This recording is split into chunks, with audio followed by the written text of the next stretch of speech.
Hey everyone, if you just signed in, we're going to get started in just about a minute.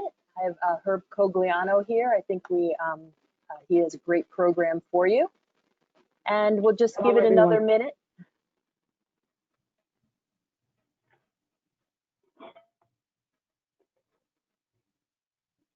I hope everybody is having a great day so far. I really hope that you're going to get a lot of impactful information from the session today. We're not going to talk a lot about computers. We're going to talk a lot more about business today. And my computer is telling me it's 12:14. We officially start at 12:15, so we'll be up in just a minute here. I hope that everyone can hear us just fine.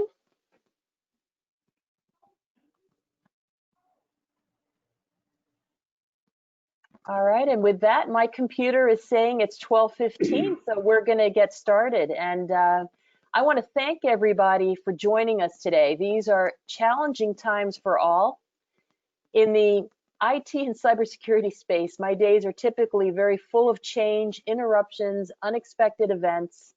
And in a time like this with the pandemic, the unrest, it's even harder to just stay focused on business, stay focused on goals. Nothing has gone as planned in 2020 so far, but there's still 7 months left to the year. I feel a really strong responsibility and commitment to Ikaru's community. That's our clients, our employees, our vendors, and all the families who depend on them for us to always do the best job possible. And I've known Herb for many years as a business leader in the community, and I've worked with him for the past year to help make Ikaru stronger. And he's one of the most clear-thinking people that I know. And during the pandemic, we've done a lot of things, a lot we've learned from Herb. And if I can get the next slide, Herb. And this is the Ikaru team working together, working remotely like a lot of people. So some of the things that we've done through the scaling up methodology that you'll hear about today, we doubled our daily huddles. We do 2 daily huddles a day at 9:08 and 12:38. They're 10 minutes. It's it's round table, virtually by video. What are you working on? What's next? What are you stuck on?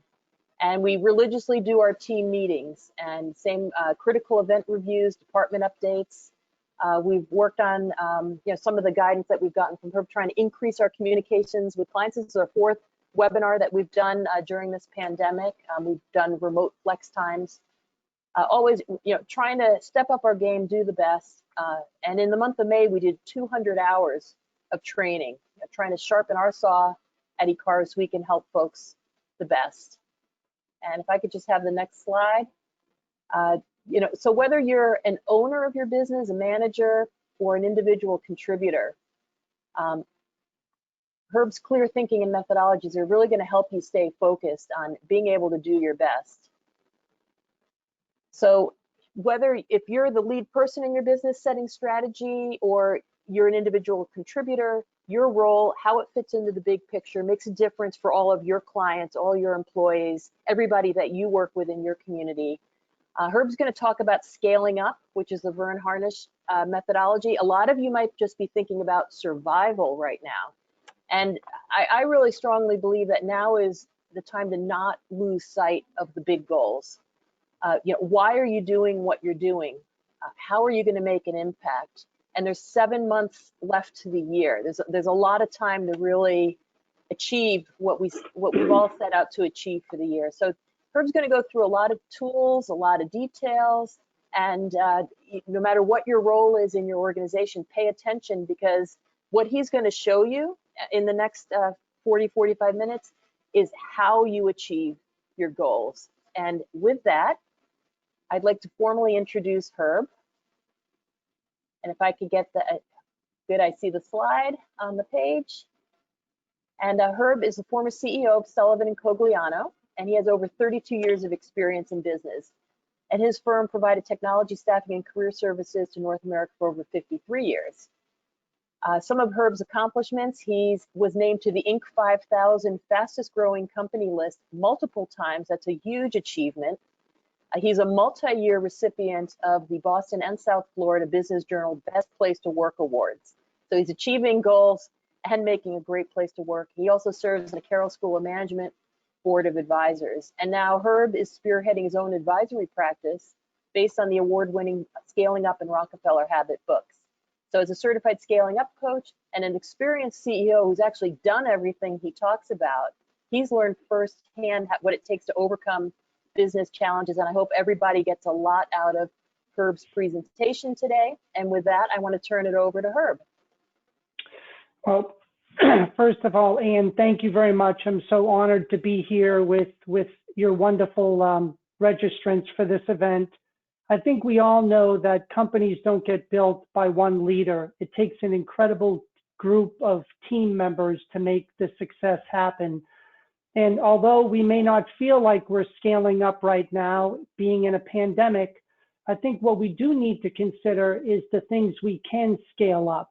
So as we're looking at trying to get revenues back and profit and cash, one of the things we can focus on is how are we going to scale our people and our leaders, because they will be the ways in which we will start to grow the other things back. So I have a bunch of insights, and I hope if you take just a few with you today, you'll find it very valuable. But most people do not know that there is over 11,000 new companies starting up in the world each hour. So we don't have a shortage of startups, but scale-ups, there's quite a few. In the United States, with 28 million companies, 96% of them never achieve more than $1 million a year in revenue.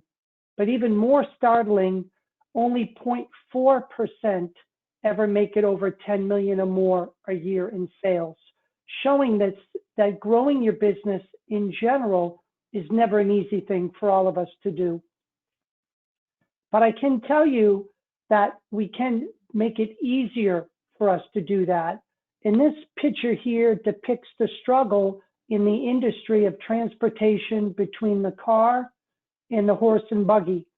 And most people would think when the horse went out of the transportation industry, that it was a transportation industry problem that made the company fall. But I'd like to tell you that it wasn't an industry problem, it was a leadership problem.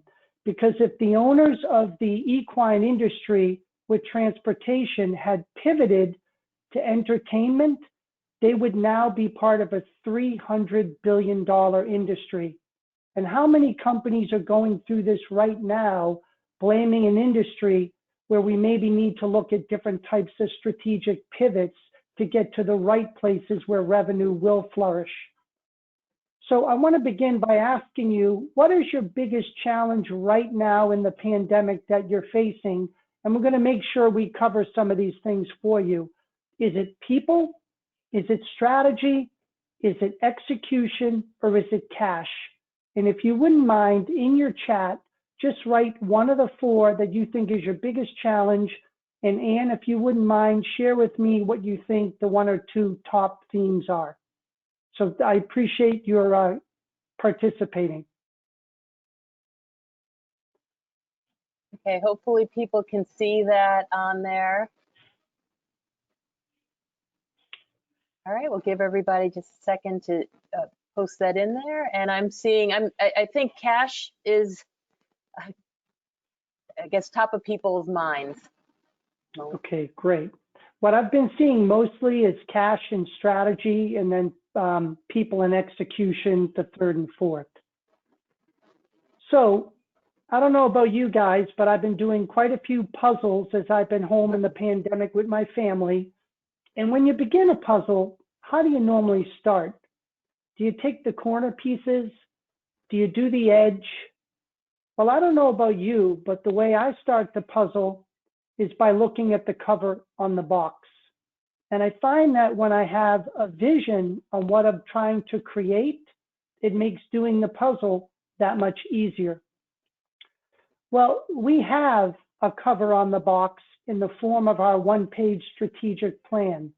And we use this as a roadmap with ourselves and our team to help us discover the directions to the company that we all want to build together. And within this one-page plan, It's broken out into a couple of different areas of importance, I think, for your company. I've read strategic plans that are 20 or 30 pages long. They're probably very good, but they're probably not widely used by your team. It's too complex. So we separate our plan by strategic thinking. Where do we want to be 3 to 10 years from now? And then equally important, the execution plan. How are we going to deliver on what we need to accomplish? And a third component, Hey, you're Herb. going to, yes. Hey, I just want to point out, anybody who wants, Herb's put together a package of all these scaling up. So if you're trying to diligently take notes, just shoot me an email and we'll send over the whole package so you can see it in full scale.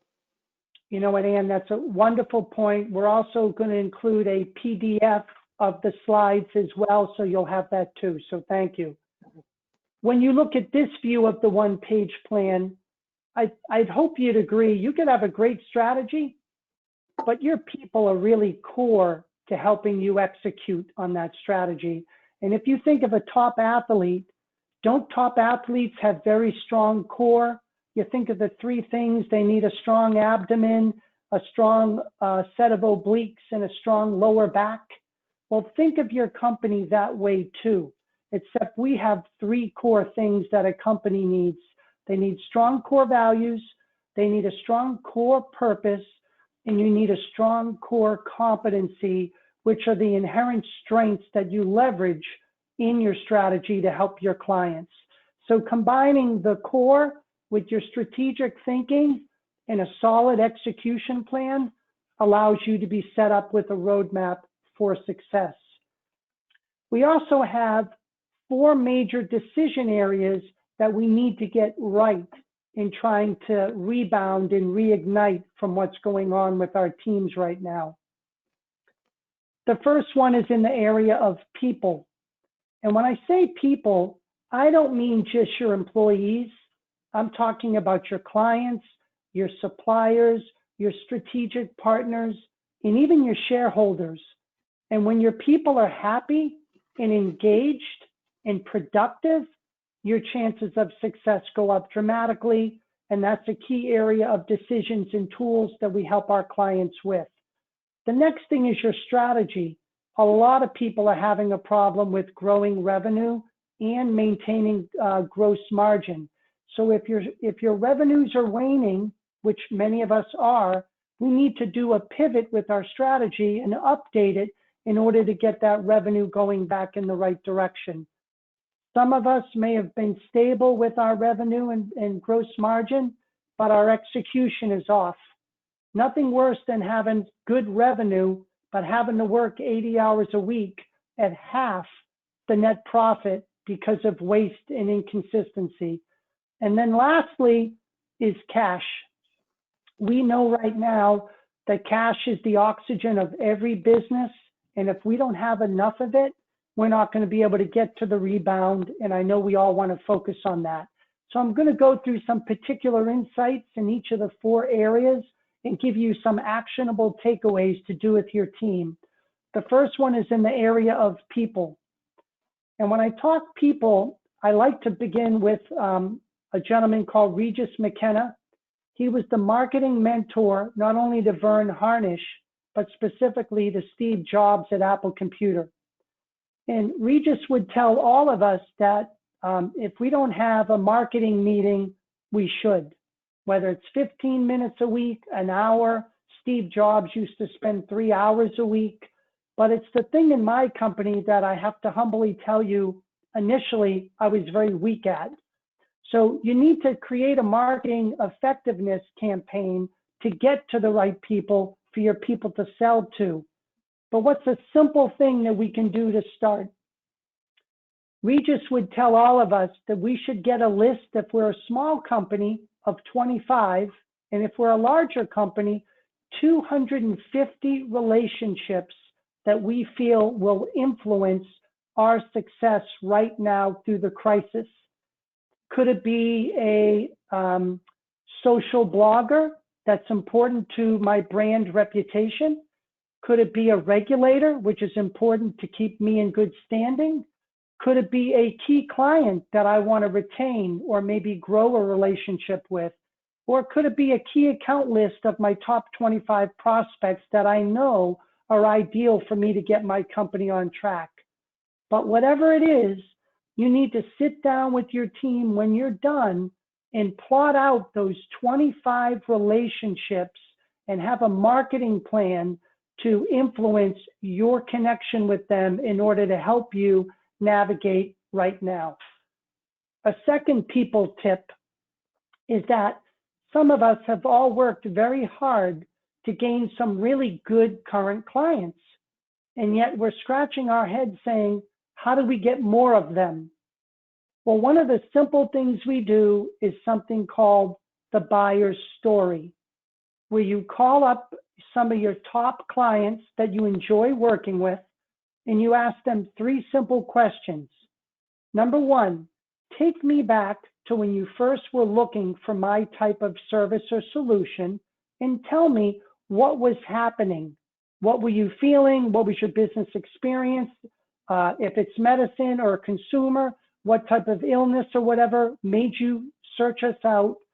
And then secondly, what did you do to decide who would you choose from to make a decision? And then thirdly, how did you decide who to ultimately pick and who not to accept? Now, those questions are fairly simplistic, but your insight probably will not come from the first 3 questions. It will come from you listening to the answers on the first 3 and then probing back with follow-up questions, allowing you to uncover some really important insights. And my hope is you can take the insights and use that as a roadmap to develop more clients that are just like them. So 2 very quick takeaways on the people for you to do when you get back with your team. Let's jump over to strategy. Can you state your strategy simply? Does it provide relevant and compelling value to your customer today? Does it have meaningfully differentiate you from your competitor? And is it helping you drive predictable, consistent revenue growth? And this is one area that I've heard a lot of my clients say, not so much. So we have some work to do. I want to start by just introducing the SWOT tool in the SWET tool, SWT. And I want to give you the quick difference. Some of you may have used the SWOT tool, maybe back with your teams or back in business school, but it's very simply looking at your strengths, weaknesses, opportunities, and threats. And we think it's a good tool to use for middle managers and your employees to understand the opportunities and threats within your company and your industry. I kind of view it as seeing the forest from the trees. Another tool we recommend with your senior team is the SWET, which is the SWT. And by looking at the trends that are happening all over the world and in many markets, you can now see the difference between the world beyond the forest. And these trends are the trends that are going to help you uncover emerging opportunities that could be very helpful in a potential pivot. And you'll see here as you go through each of these, specifically the trends that can be a little overwhelming the first time you look at your trends with your team. So we have a very simple framework of 6 categories for your team to use. It's called the PESTLE framework, but importantly for you, in the area of political trends, what's happening right now, dealing with immigration law, maybe foreign trade policy, and all the other categories listed here, but importantly, which ones do you think are going to impact you? You then look at the economic factors, whether it's interest rates or unemployment, social factors, which is demographics and consumer preference, technology, which is Anne is a great person to ask about those technological trends, whether it's remote work at home, Zoom video conferencing, telemedicine, environmental, and legal. And as you go through all 6 areas, you're going to start to bubble up about a half a dozen to a dozen trends that you think are opportunistic and that can have the biggest impact for you and your business as you roll forward. Once you do that, we're then going to briefly talk about your strengths. So you'll list whether or not you think you have a strong brand, if you have a good balance sheet, if you have a tenured employee base. But more importantly, what I want to uncover is your core competency. And your core competency has 3 wonderful attributes. It's not easy for a competitor to imitate it. It can be reused for many products and many markets, and it contributes to the overall benefit and experience of your customer. What do I mean by that? If you think of Honda, they have a core competency at design and manufacturing, and how you see that as the consumer is that they take these small engines and they're able to put them in many different size products, cars, motorcycles, lawnmowers, and because of the capability, they can make it custom for any nation, any marketplace, and they're delivering these products all over the world. Sony does the same thing with miniaturization. Many products, custom for marketplace, all over the world, and so does Bic and Casio, you'll see below. So the key is to look at these emerging trends, to identify your core competency, and then to repackage that in something that's going to be valuable to your client. How do you get more information if you're not clear yet? What I would do is sit down with my employees and my middle managers, if appropriate, ask them to help me with the SWOT to give their opinion on weaknesses and opportunities and threats. I'd also do an employee survey, 3 simple questions, because employees are the closest to the customer in the company. 3 questions: what should we start doing, stop doing, or keep doing as a company? And then for my clients, the same simple questions: start, stop, keep. And I would pay particular attention to what your clients tell you to start doing, because that could be the insight for a new service or product you should be offering. So once we gather all this great intelligence, what do we do with it? There's a very simple graph here or chart that I share where you want to start taking your best ideas and you want to rank them using the grid. Ideas that are high impact if you implement them or low, and ideas that are easy to implement or difficult to implement based upon the amount of staff bandwidth and the amount of resource you can dedicate to it. And the holy grail is to bubble up the ideas that come into high impact, easy to implement as the insights to help you look at the basis for your pivot. Some of the pivots types you can consider is a product category pivot. We had a scaling up client that was actually making window shades that took their core competency in manufacturing and then pivoted to make face shields.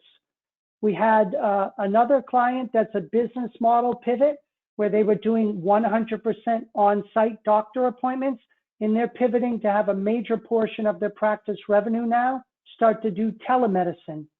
Another seeing a one, lot of that. You are as well. Yeah, yes. we're seeing a lot of that. Yeah. A market pivot. Maybe you used to serve Fortune 500 companies, but their needs have changed, and now you're going downstream to serve similar products, but the small, medium-sized companies. And then lastly, an offer pivot. Maybe you had an all-inclusive, very large purchase item that can no longer be affordable. So now you're going to unbundle that offer into an a la carte type menu of smaller items that are affordable and that can be purchased incrementally. So let's jump over to execution. I love this picture because I think as an entrepreneur, I could be guilty of wanting to do a lot of things and get distracted. So I want you to be thinking about, we're almost at the halfway point for 2020. What is the number one thing that you have to accomplish in your business? Is it to get new customers? Is it to retain the clients you have? Is it to grow your cash flow, your cash account? Or is it to retain your A-player employees or prevent them from being burnt out? Once you understand what your main thing is, it will be less likely for you to get distracted by the so-called shiny objects that I know a lot of us do. So what do you do with that? We're going to be close to planning for Q3 right around the corner. And I'm sure you're thinking about some targets that you have to have, whether it's a revenue target or overhead or cash or profit. So you're going to start to put these targets in your mind. And then what you really want to think about is, what is your constraint? Because we all know that the constraint, the biggest constraint, is what can prevent you from ultimately achieving a lot of goals. So if you're able to diagnose with your team how to unblock the biggest constraint, then you can discover how to knock over the first domino that will cascade the rest. And if you think of an example, if you have an issue with customer retention, maybe there's not enough follow-up, maybe the procedure is outdated, maybe you need a different piece of technology to contact the client sooner, or maybe you don't have the right staffing limit to deliver the type of service that they expect. Whatever that bottleneck is, it's typically a balance between people and process. If I was going to use the example of revenue, if I needed to grow my revenue, do I have enough people on the bus to do that? Or are they maxed out capacity-wise? If I do have enough people on the bus, are they trained well enough? Do they have enough product knowledge? Do they have enough experience? If I do have the right people, do I have the right process for them? Is there a sales playbook? Do I have a sales management process to do account reviews and account management? By balancing the people and the process demands, you can get control over the constraint, ultimately unblock it, and be able to get to the main thing that you want to get to for that quarter or for the rest of 2020. So best practice tip is to go back with your team and start talking about what's the main thing keeping you from achieving the main thing you want to do for the second half of 2020. Cash. So how do we increase cash without going to outside sources right now? We use a wonderful tool called the cash conversion cycle. How many of you know how many days it takes from when a prospect enters your CRM to the day the money hits your bank account for their first order? That is your cash conversion cycle. And the way that we help you speed up the accumulation of cash is to look at the components of the cycle simply and help you shorten them and make them better. So if you look at your sales cycle, you could go back with your team and start to chart the first day the prospect was entered in your CRM to the first day they gave you an order, and then try and improve that and shorten it. Your delivery cycle, the first day they gave you an order to the day you delivered, and work on mapping that out and doing lean and process improving it. And then billing and payment, the day you invoice to the day the cash hits your bank. Collectively, by working on eliminating mistakes in each of the components, by shortening your cycle time and improving your business model, you can help optimize cash a lot better. And if any of you use the Starbucks or the Dunkin' Donuts app to order your coffee from your phone, you know that was specifically a business model improvement, which got me to order coffee a lot quicker and got them to charge my credit card instantaneously. And that was just one example of optimizing a cash conversion cycle. The power of one. Sometimes small changes can have an incredible impact on your business. 1 + 1 + 1 = 19. And let me show you how this math works. We have a company with sales of 10 million with a 1% increase in sales, a 1% decrease in cost of goods, and a 1% decrease in operating overhead is able to create a 19% increase in profit in cash. There are 7 levers, and this is one of the tools in the free toolkit you will get after, that help you control cash and profit. They are your price, they are the volume that you do, your cost of goods sold, your cost of overhead, your accounts payable days, your accounts receivable days, and the amount of days you hold your inventory.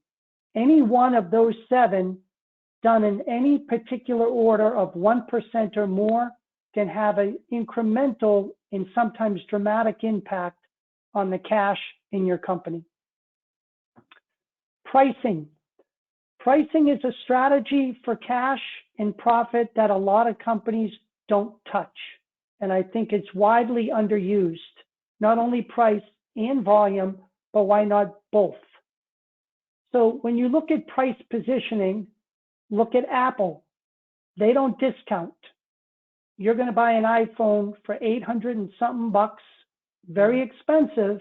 They only own about 30% of the iPhone, of the cell phone volume in transactions, but they own 80% of the profit pool in the cell phone industry.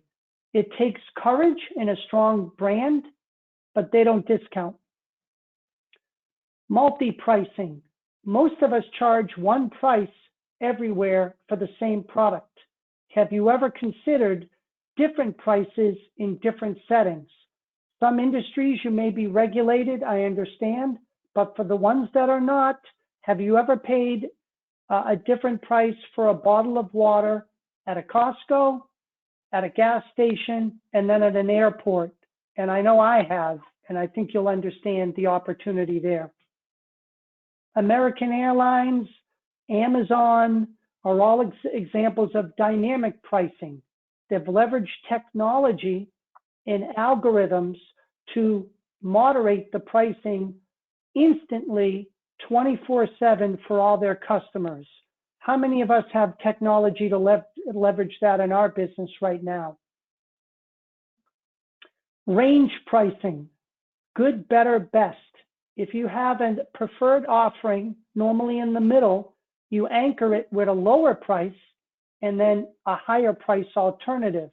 The strategy being, I want you to buy something that's ultimately good for you versus all or nothing if you don't buy the one product at the one price I offer.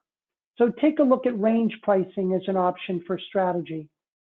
And then there's other pricing techniques. There's competitive pricing. If you are commoditized, if you're not really distinctive, are you being competitive? And are you shopping or matching your competitor's price when needed to do that? Multi-dimensional pricing, pricing based upon the number of users or maybe the volume of orders in order to be distinctive. Bundle pricing, like a Happy Meal or a company where you do an all-inclusive versus your competitors that only do a la carte, or the reverse strategy of unbundling where competitors are too expensive and you can charge them smaller incremental pricing. So the takeaway is to go back with your team and start taking a look at your cash conversion cycle, your power of one opportunities, and your pricing strategies as direct actionable ways to get more cash in your business today. And I want to leave you with a historical note of optimism. In the last 60 years, there has been 14 different market corrections in the S&P of over 29% average. those are pretty dramatic market corrections. I have been fortunate to run a business through 7 of them and survive. And I know a lot of you have survived many of these as well. The optimism is this: in each of these 14 historical corrections of 29% on average, with the ensuing 5 years from the correction, the market has rebounded on average 110%. So I hope you take this as a rally cry for rebound, not recession, and an opportunity to take some of the insights you learned today with your great team members and use that for your pivot and your rebound opportunity to have a successful 2020 ahead. So let me see if there's questions, and Ann, I'll give the stage to you. Okay, yeah, a couple of questions here. You just showed that slide of all the recessions over the past many years, and you were growing a business and hitting Inc. 5000 multiple times, which is a big accomplishment. What do you think were the biggest factors for you when you were running, your biggest challenges, or you talked about constraints? What made the biggest difference for you during those times? Thank you, Ann. I'll give you a great example. We were landlocked. We had a couple of locations locally in Massachusetts. I saw that students would only drive so far to go to a class, and my growth was going to be very small and incremental. And I was fighting a lot of local competitors. There was heavy marketing needed and a lot of commoditized pricing. We were fighting for the same small pool of people, quite frankly. So we did 2 things that were unique to our pivot and our really great success. Number one, we went on an acquisition spree, and I looked at different parts of the country where the competition was not as fierce and the market was not as dense. And I was able to buy strategically some companies. And then the biggest one we did was market coverage. We took a on-campus model in one of the first schools to be approved for distance education. So within 2 years, I went from serving 1 state to 22. Wow. And my ability to look at my market share and growth was just something I had not uncovered in the first 13 years of that particular division. So that's exactly a great example of how you'd maybe look at a pivot if you needed to. All right, and another question for you. In terms of a lot of strategic thinking draws in the inputs of the team and talk about people and process. What do you, for the folks who are on the call who are individual contributors or maybe the managers of those people, what do you think really makes a great employee? What do you, as you built up your staff over the years, what were you looking for? How would you define a great employee? How can an employee become better, and how do we look to develop the best employees? So I'm going to turn this question on you, Ann, because I know that you have some wonderful core values and a purpose. My short answer is we always leaned into our core values and purpose. And when we had employees that were naturally inclined to embody those values and purpose, then our mission was ultimately aligned, and we ultimately got 30 to 40% discretionary extra effort because we were on the same page. Mm-hmm. And it doesn't make somebody that doesn't have those values less valuable. They're just not as great of a fit for our culture, but they may be a great fit for somebody else's. So let me ask you, what do you look for at Ikaru? Because you have some wonderful people as well. Yeah, I think our one of our top core values is obsessed with customer success, really being people-oriented. We want to be helpful. Friendly service is a big part of what we do, and really sticking with a problem. That's important because there's a lot of in technology, it's just a lot of frustrating things that happen. You got to stick with a problem and remember that you're helping a person at the other end. And learning, love technology, is one of the things. If you don't have, just having an interest in it and wanting to learn about it, keeps up with change. So yeah, and when we do our weekly meetings, that is something after, working with you, we go through our core values and we review them every single week. Just kind of get them up on the screen, and we do like a what went well roundtable, and we do critical event reviews when we have to, but if a network's down. So yeah, I guess obsessed with customer success is the biggest one. And that's a work in progress all the time. No, it is. And I've been the benefactor of working with your team. I just upgraded laptops in my business with me and my wife, and I worked with multiple members on your team, and they were fantastic. So thank you. Are there any other questions from the audience or from yourself that you have? Well, this one relates to the Inc. 5000. Yep. And this maybe ties in with your first answer, but hitting that goal and being able to stay on that list, that's a big accomplishment. Very few companies can make that. And what did you change to be able to achieve that? You talked about growth through acquisition. Anything else that you did for changes and just staying on that goal?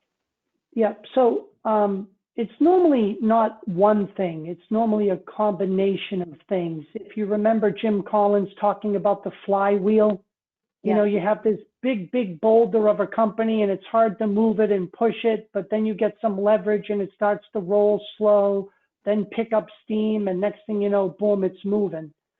So one of the things that we did, in addition to the distance education, expanding from 1 to 22 states, gave us a lot more opportunity for market coverage. We also found a lead provider because we were learning and we were going to conferences and we were reading and talking to our network, that I went from, we spent $500,000 a year on leads. Wow. I was paying $150 to $175 a lead. And then I went to a trade show, networking, and as I was boarding the plane, I bumped into a gentleman that was there with me, and he said, "Oh, I know a guy who does leads for $25. I didn't believe him. I'm like, they can't be good leads. Well, I went and did my homework. Our lead flow doubled tenfold because now I found a different way to innovatively get leads into marketing. And then the last thing I did, we were selling 15 programs. And salespeople like to sell everything, but they're normally not good at selling everything. So I found out, I did a research on the top revenue, profit, and hours of work for each product. And I found out of 15, there was really only 3 where 80% of all the revenue, time, and money came from. So I didn't get rid of the other 13, but I didn't market them and I didn't focus any direct contact selling it. Well, it happens that one of them happened to be distinctively better. It was underpriced in the market by 15%, and it had the best customer outcome, graduation, placement, and it had the highest customer satisfaction from our NPS score. We literally grew $1 million a year in profit from that one change in the program product portfolio with pricing, and then put it across 22 states. Wow. And when you talk about how do you do it year over year, it was the momentum from the first year that just carried like a snowball into the second and third and beyond. Well, thank you so much. We're right at 1 o'clock. I know people need to get back to work. I always learn so much when I listen to you, Herb. I learned a lot, and I hope everybody on the call learned a lot. Anybody, just shoot me an email. We have a copy of the slides and the worksheets. They're deceptively simple, but so important. And it's really, that's how goals get achieved. So just shoot me an email and I'll send those over to you. And Herb, I want to thank you so much for joining us today. And I hope everybody on the call learned a lot as well. Thank you, Ann. And for anybody dealing with the pandemic, if there's anybody who would like to have a call or I can help informally in any way, I know it's challenging. I respect all of you working and being so productive in a challenging time. And I wish you all safety and good health. And thank you, Ann, very much. All right, great. Well, thank you so much. And with that, we're going to sign off. Thank you and bye-bye.